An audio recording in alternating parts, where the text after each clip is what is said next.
If you want to auto schedule projects in Motion, follow me. I'm going to show you exactly how to get it done. So ladies and gentlemen, right here in Motion, you'll go into your projects and tasks on the left-hand side. You'll see over here all of your projects and your tasks. Now, what we're going to do is we are currently looking at this in a list view, and we can also look at it in a Kanban view, a Gantt view.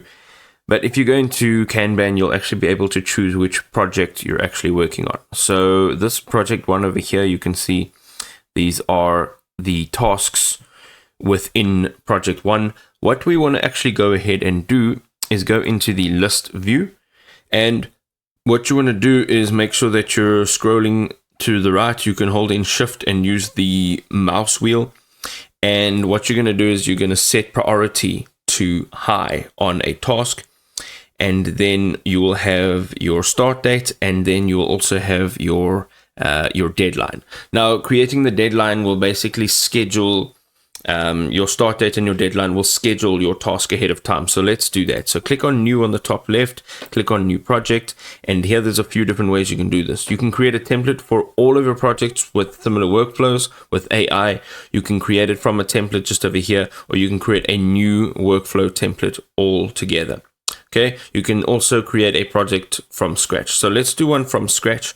And you can see over here, you get the project title. So let's say project 2.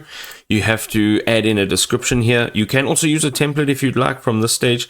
But what we want to do is we want to go over here to the right hand side, and we want to click on the start date, and you want to schedule this for a date in the future. So I'm going to schedule it for Friday the 23rd. Here we are going to set a deadline as well. So let's set a deadline for 13th, and priority we're going to set as medium for now. What you can do is also change the color over here of the label and save project.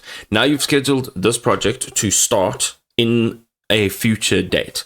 You can also go ahead now and change the details if you actually click on the project and open it up. But ultimately, you'll be able to have a notification when this project is coming up in that future date.